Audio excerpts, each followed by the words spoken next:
The strong believer is more beloved and better to Allah than the weak believer.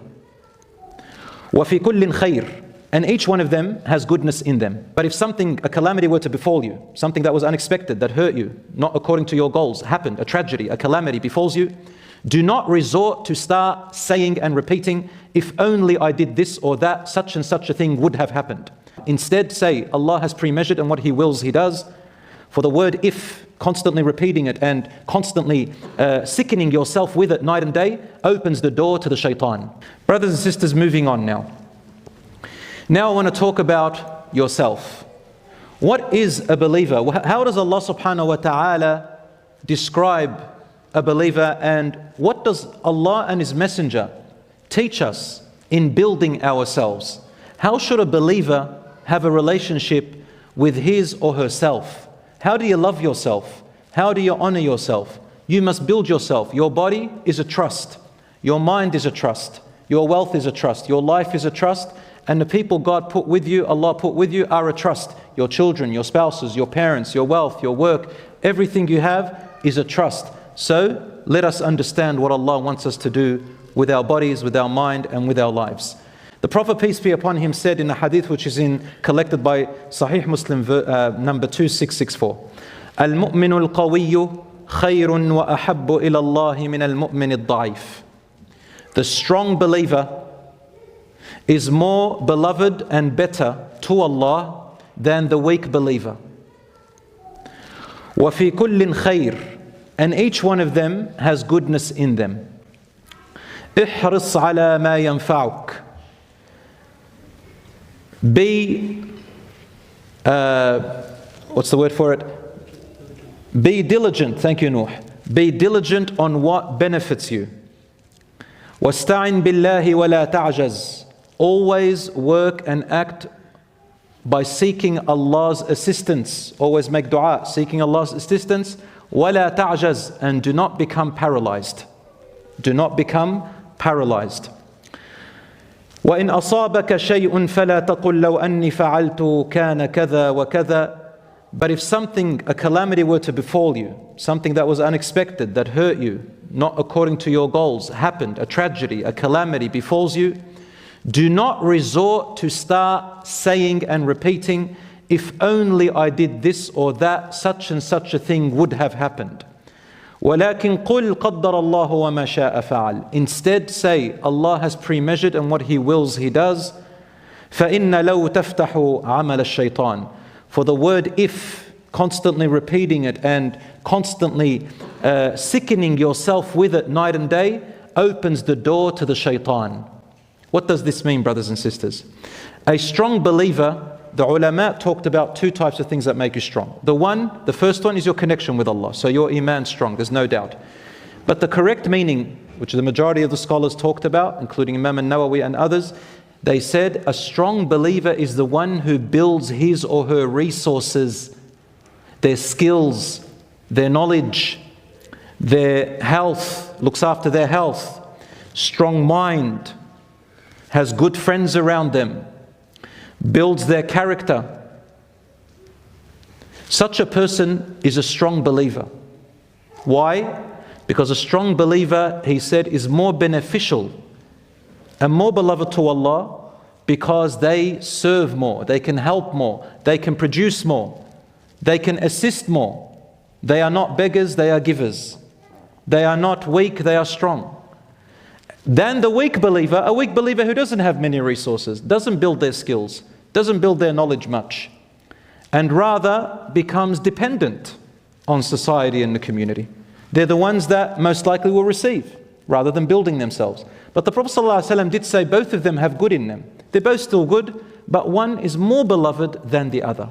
Allah loves the strong believer and loves the weak believer, meaning the resourceful believer and the non-resourceful believer.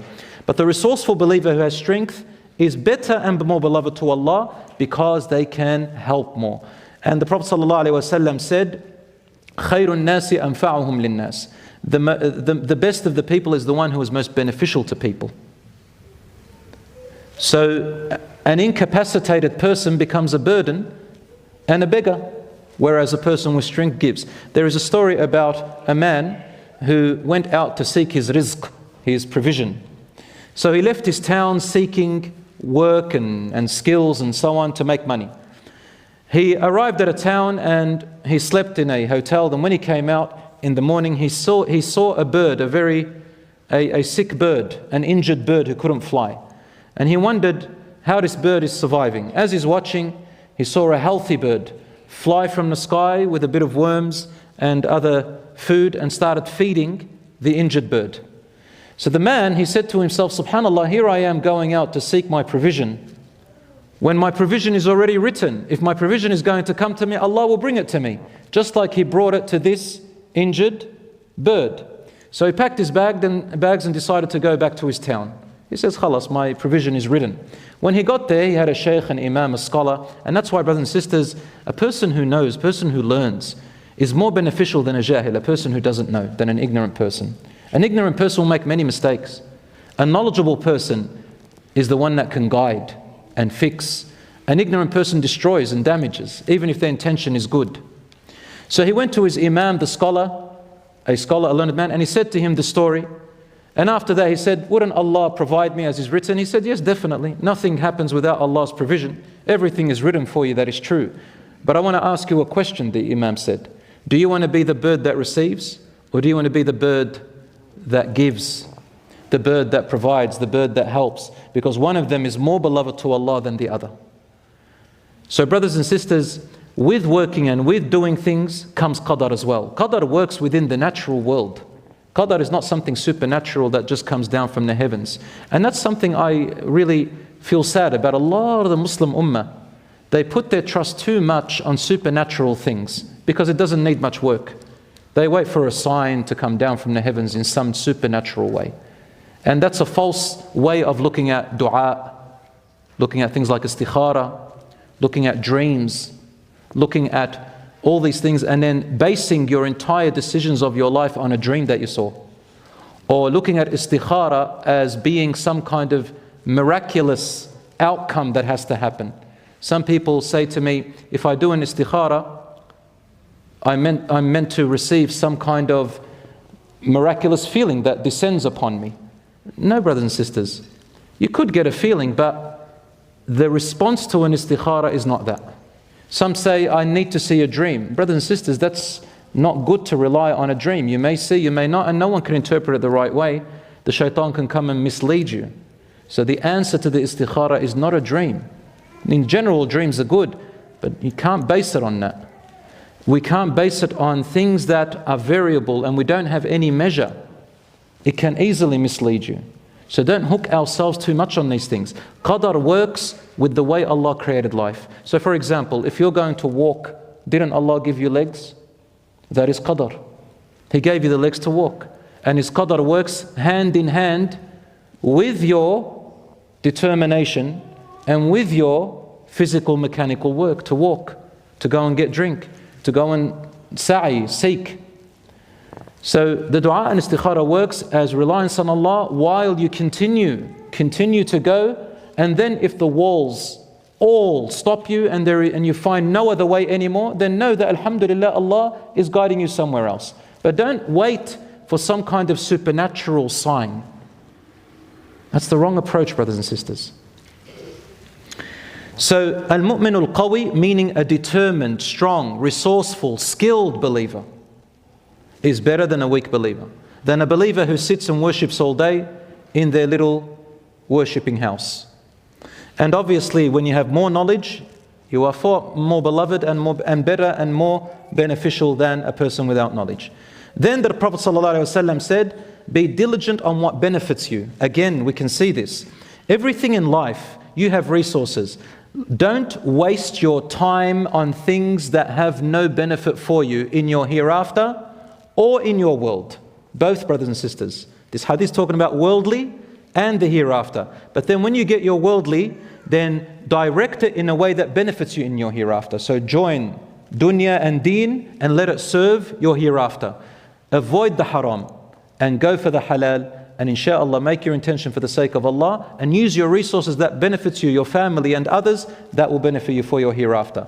احرص على ما ينفعك. Be diligent on things that benefit you. There are some people who would sit on their phones night and day, scrolling away, getting nothing out of it but cats and dogs and entertainment, and you know, cats and dogs when they jump around on TikTok and I don't know what, and they spend an hour just looking at things that don't benefit them. So brothers and sisters, and some people just sit there for hours. This is valuable time that we are wasting. Yes, you can entertain yourself, you can joke, this is all good, but don't do it as a habit where you having no benefit afterwards. Always have something that benefits you and build your life. One person said, well, what about, does it only have to be religious knowledge? He says, no, of course not. Religious knowledge is one, but there are thousands of other areas that Allah subhanahu wa ta'ala has given us to use as resources to help the ummah and to help people. It doesn't matter what it is, anything in life that is halal and skillful. Even money, you work for money and then you use it in the path of Allah to help people or to build yourself and family. All of this is fi sabilillah. Then the Prophet ﷺ said, seek Allah's assistance. No matter what you do, always seek Allah's help. Ya Rabb, make this easy. One dua that you can say is this: Allahumma la sahla illa ma ja'altahu sahla wa anta taj'alul hazna idha shi'ta sahla. Oh Allah, there is no ease except what you make easy, and you can make the difficult easy. Always say words like that before or during your endeavor and even after your endeavor, anything that you do in life. وَلَا تَعْجَزْ. Don't become paralyzed. What does this mean? It means plan, seek advice, investigate, manage yourself, and then once you've planned and you come to implement your plan, he said, don't become paralyzed. Keep going. Because some people, they plan and right to the point of implementing, they get cold feet. They stand back. Something just stops them. They have the ability, but they're not confident in themselves, meaning that they don't think they're going to do it. Rasul Sallallahu Alaihi Wasallam said, don't, just keep going. Then just in case things fail, Rasul Sallallahu Alaihi Wasallam covers you for any possible mental illnesses that can result of it, or any low self-esteem dangers. He says, if something didn't go as planned, musibah, calamity, means that when something is expected and then something ruins it, the opposite happens. It's not expected. You're driving your car and you're meant to go from here to your home. God forbid an accident happens. You didn't expect an accident. That's called a musibah. So Rasulullah said, if something doesn't go as planned, a musibah happens, then do not say if. What does it mean if? If means those types of people who develop an OCD over it. Obsessed over crying and getting nothing out of it but sadness, misery and blame. That's the type of if Rasul Sallallahu Alaihi Wasallam warned us against. You cannot change the past. Say Allah has pre-measured and what He wills He does. Let go of it and say Allah has willed it. Whether it's my fault, whether it's Allah subhanahu wa ta'ala directed me somewhere else, it doesn't matter what it was. It was written, supposed to be there for some reason, but I don't know what tomorrow holds. So Rasul Sallallahu Alaihi Wasallam says, don't reminisce. If you can learn from what happened, such as management, learn from your mistake, take it. Take it. For everything for a believer is good. That's how a believer looks at life. Then move forward and keep going, keep going, keep going. So long as Allah has given you breath to breathe and life, it means you still have a purpose in this world. Always know that.